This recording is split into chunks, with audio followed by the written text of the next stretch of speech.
अपना चैप्टर चल रहा था धार्मिक व सामाजिक सुधार आंदोलन और सांस्कृतिक चेतना का विकास। ये अपन ने काफ़ी कुछ इसमें से पढ़ दिया था।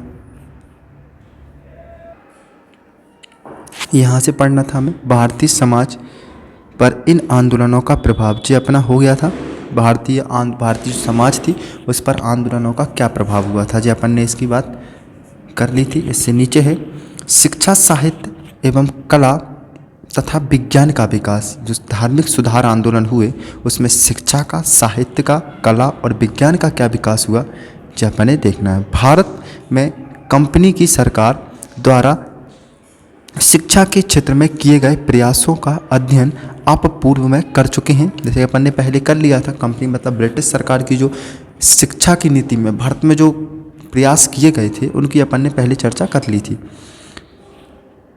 अब है हम व्यक्तिगत प्रयासों का अध्ययन करेंगे। आप समाज सुधारकों ने शिक्षा के विकास पर बल दिया। जो समाज सुधारकों ने जो अपना शिक्षा पर बल दिया वो अपने यहाँ से अब देखना है, ठीक है। देखिए पहला है धनाभाव के कारण प्राथमिक शिक्षा को पर्याप्त प्रोत्साहन नहीं मिला। देखिए जो धन के आयोजन के पास धन की कमी थी, उन्हें प्राथमिक शिक्षा का जो पर्याप्त मिलना चाहिए उसका क्या रहा, उसका अभाव ही रहा, ठीक है। जिसके 20वीं सदी के प्रारंभ में भारत के अधिकांश गांवों में प्राथमिक स्कूल नहीं थे।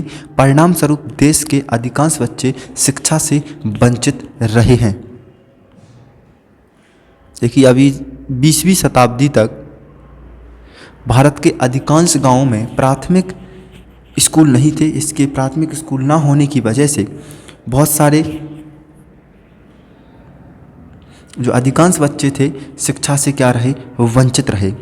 शिक्षा केंद्रों एवं नीतियों पर ब्रिटिश प्रभाव को कम करने के लिए भारतीय सुधारकों ने राष्ट्रीय शिक्षा परिषद की स्थापना की। याद रखना क्या है, कौन सी संगठन की या कौन से परिषद की स्थापना की, राष्ट्रीय शिक्षा परिषद। किन्होंने, भारतीय सुधारकों ने। अब है वाराणसी एवं अहमदाबाद में विद्यापीठों की एवं वाराणसी और अहमदाबाद में विद्यापीठ थे। उसी अली अपन ने देखा था अलीगढ़ में अलीगढ़ यूनिवर्सिटी बनी थी। में जामिया मिलिया इस्लामिया की स्थापना हुई। पंडित मदन मोहन मालवीय ने अपन ने उस दिन बात की थी कि कौन से यूनिवर्सिटी की स्थापना की थी, हिंदू विश्वविद्यालय। और रविंद्रनाथ टैगोर ने शांति निकेतन विद्या भारती की स्थापना की थी। अब आगे देखते हैं संस्कृति में क्या प्रभाव पड़ा। सभी सुधार आंदोलनों के माध्यम से सुधारकों ने भारतीय संस्कृति के महत्व की व्याख्या की तथा वेदों के ज्ञान को अनिवार्य बताया। परिणाम स्वरूप भारतीयों के हृदय में अपनी संस्कृति के प्रति नव चेतना का विकास हुआ। इस सदी में वेद, पुराण, भागवत गीता और अनेक संस्कृत ग्रंथों का विभिन्न भाषाओं में अनुवाद किया गया। जो वेद थे, अपने भागवत गीता थी, संस्कृत ग्रंथ, उनके क्या किया, अपने अपने भाषा अलग अलग भाषाओं में उनका अनुवाद किया गया, जिससे आम जनता को शिक्षा, संस्कृति और धर्म की जानकारी हो सके। अगला है साहित्य एवं कला, यानी साहित्य और कला के क्षेत्र में क्या सुधार हुआ, क्या विकास हुआ। ये 19वीं सदी के भारत में अनेक भाषाओं के साहित्यों का विकास हुआ। इस जहाँ पहले अधिकांश साहित्य धार्मिक विषयों से प्रेरित थे। जो पहले साहित्य थे वो किससे प्रेरित थे, धार्मिक विषयों से प्रेरित थे। वहीं उस समय वे पद्य के साथ गद्यों की स्थान ले लिया। पद्यों के साथ किसका स्थान ले लिया, गद्यों का स्थान ले लिया। उपन्यास, लघु कथा, नाटक, निबंध जैसी नई शैलियों का विकास हुआ। साहित्य में हमें किस किस चीज़ का विकास हुआ, देखिए उपन्यास, लघु कथा, नाटक और निबंध जैसी शैलियाँ जो थी उनका क्या हुआ, विकास हुआ।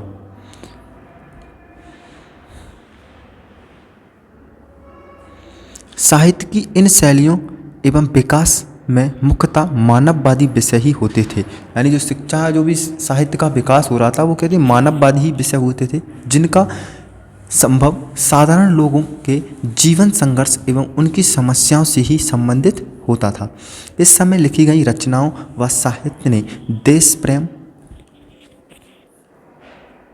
ऐसे साहित्य लिखे गए जिससे देश प्रेम की भावना जागृत हो और राष्ट्रीयता की भावना सशक्त करने के काम किया गया। क्षेत्रीय भाषाओं, अब भी कुछ क्षेत्रीय भाषाओं का भी विकास हुआ। क्षेत्रीय भाषाओं में विकसित साहित्य ने सुधारकों, विचारकों का प्रचार प्रसार किया एवं अन्याय के विरुद्ध आवाज उठाई। देखिए, तेलुगु के गुरजादा अप्पा राव, मराठी के ऐसे कुछ जो साहित्यकार थे वो कुछ आप याद रखना।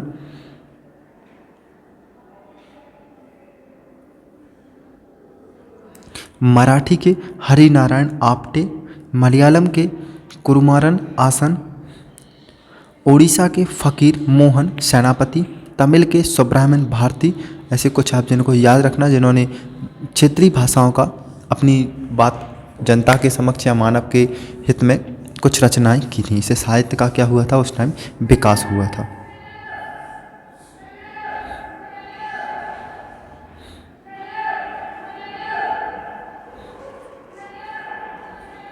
देखिए, साहित्य जगत का सर्वाधिक महत्वपूर्ण उपलब्धि बांग्ला के महान लेखक बंकिम चंद्र चट्टोपाध्याय के रचित, या आपने सुना होगा, वंदे मातरम किसने लिखा था? रविंद्रनाथ ठाकुर। रविंद्रनाथ ठाकुर द्वारा रचित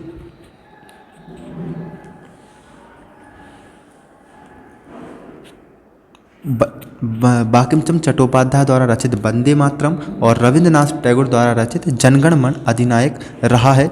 ये गीत स्वतंत्रता भारत के राष्ट्रीय गीत एवं राष्ट्रीय गान के रूप में, जो राष्ट्रीय गीत और राष्ट्रीय गान के गीत के रूप में भारत में जगह बनाई इन्होंने बंकिम चंद्र चट्टोपाध्याय का, और वंदे मातरम, और रविंद्रनाथ ठाकुर जनगण मन अधिनायक जहे, ये क्या बोले, स्वतंत्र भारत के राष्ट्रीय गीत और राष्ट्रीय गान स्वीकार किए गए। अब अगला है, इंकबाल द्वारा सारे जहाँ से अच्छा हिंदुस्तान हमारा नामक कविता लिखी, और इन्हीं के रविंद्रनाथ टैगोर के लिए साहित्य का नोबेल पुरस्कार दिया गया। पहले भारतीय थे जिन्होंने साहित्य का नोबेल पुरस्कार प्राप्त किया। सन 1913 ईस्वी में रविंद्रनाथ टैगोर को सर्वोच्च सम्मान नोबेल पुरस्कार से सम्मानित किया गया। कला के क्षेत्र में भी इस शताब्दी में बहुत उपलब्धियां हुई, जैसे रविंद्रनाथ ठाकुर द्वारा एवं अन्य कलाकारों ने भारत की शास्त्रीय परंपरा की चित्रकला की जिस शैली का विकास किया वह बांग्ला शैली के नाम से जानी जाती है। बंगाल की जो शैली थी उसके नाम से जानी जाती चित्रकला का विकास हुआ उस टाइम।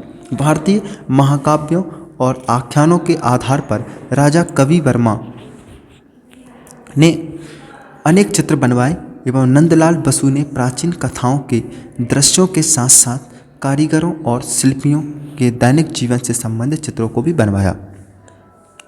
अब विज्ञान का क्या क्या विकास हुआ, क्योंकि अनेक सुधारकों ने विज्ञान के विकास से ही देश की प्रगति को बताया, इसलिए उन्होंने विज्ञान के अध्ययन पर जोर दिया।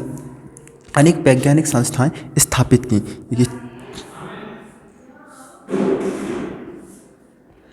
देखिए, पहला है चिकित्सा विज्ञान में पहले भारतीय विद्यार्थी महेंद्र नाथ सरकार थे। चिकित्सा विज्ञान के जो पहले भारतीय विद्यार्थी थे उनका नाम क्या था? महेंद्र नाथ सरकार थे, जिन्होंने सन 1876 ईस्वी में इंडियन एसोसिएशन फॉर द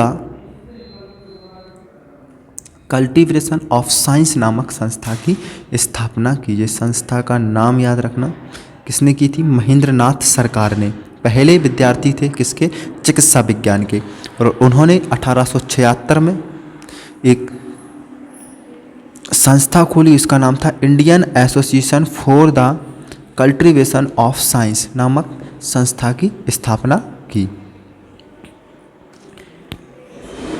जो विज्ञान का प्रचार प्रसार करने वाली प्रमुख संस्था थी। अगला है 20वीं सदी के तीसरे दशक में इंडियन साइंस कांग्रेस एसोसिएशंस नाम है, इंडियन साइंस कांग्रेस एसोसिएशंस की स्थापना हुई, जिसके माध्यम से देश के विभिन्न वैज्ञानिक एक दूसरे के संपर्क में आए। देखिए भौतिकी के क्षेत्र में चंद्रशेखर विक्रेट रमन, सांख्यिकी के क्षेत्र में प्रफुल्ल चंद्र महालनोबिस एवं गणित के क्षेत्र में श्रीनिवास रामानुजन नाम विशेष रूप से उल्लेखनीय है। भौतिकी के क्षेत्र में, फिजिक्स के क्षेत्र में इन्हें नोबेल पुरस्कार ही मिला था, चंद्रशेखर विक्रेट रमन। सांख्यिकी के क्षेत्र में महालानोबिस, याद रखना। गणित के क्षेत्र में श्रीनिवास रामानुजन के बहुत अथक प्रयास रहे हैं विज्ञान के विकास में। अगला है अंग्रेजी शासनकाल के प्रमुख भारतीय वैज्ञानिकों में जो एक और याद रखना विश्वेश्वरैया है, भारत का पहला इंजीनियर था। इंजीनियर एवं टेक्नोलॉजी के क्षेत्र में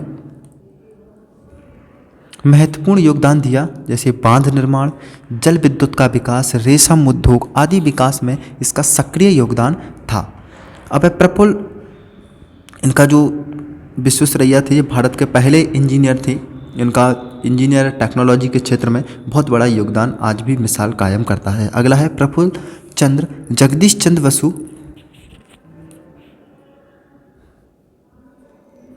देखिए जगदीश चंद्र बसु, सत्येंद्र नाथ बसु, मेघनाथ सहाय, D.N.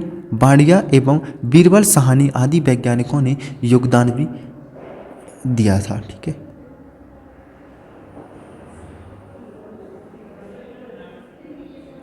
अब देखिए प्रेस का भी विकास हुआ। जब साहित्य छपेंगे, साहित्य लिखे जाएंगे तो कहीं तो वो छपेंगे, तो उसके लिए क्या हुआ, प्रेस का भी विकास हुआ। किसी भी सुधार आंदोलनों के विचार को जन सामान्य तक पहुंचाना, जो उनके विचार थे उन्हें कहाँ पहुंचाना, प्रत्येक नागरिक के समक्ष पेश करना, यह कार्य प्रेस के माध्यम से किया जाता है। प्रारंभ में प्रेस समाचार पत्र पत्रिकाओं पर केवल अंग्रेजों का ही वर्चस्व था। देखिए प्रारंभ में जो प्रेस समाचार पत्र पत्रिकाएं, वो किसका अधिकार था, केवल अंग्रेजों का ही वर्चस्व था। किंतु 19वीं सदी में सामाजिक एवं धार्मिक सुधार आंदोलनों तथा राष्ट्रीय भावना को प्रबल करने के विचारों में सुधारकों ने अनेक निजी समाचार पत्र पत्रिकाओं का प्रकाशन किया। इन समाचार पत्रों के माध्यम से राष्ट्रीय चेतना का विकास हुआ। इनके संपादकों को अंग्रेजों ने जेल में डाल देते थे, किंतु फिर भी इस समय के अनेक समाचार पत्रों ने भारतीयों की मांगों, शिकायतों और दुर्दशा को खुलकर चित्रण किया था। जो यदि वो ऐसे साहित्य लिखते थे अंग्रेज, तो उन्हें क्या कर दिया जाता था, जेल में डाल दिया जाता। फिर भी जो समाज सुधारक थे, पत्रिकाओं के प्रकाशन के जो विद्वान थे, उन्होंने फिर भी भारतीय जो मांगे थी, शिकायत दुर्दशा थी, अंग्रेजों के द्वारा जो प्रताड़ित किया जा रहा था, उन्होंने फिर उन समाचार पत्रों में खुलकर उनका चित्रण किया है। ऐसे कुछ आप याद रखना। द हिंदू पहला था, द इंडिया मिरर, अमृत बाजार पत्रिका, ठीक है। ऐसी कुछ प्रभाकर 2-4 आप पत्रिकाओं को याद रखना, ठीक है।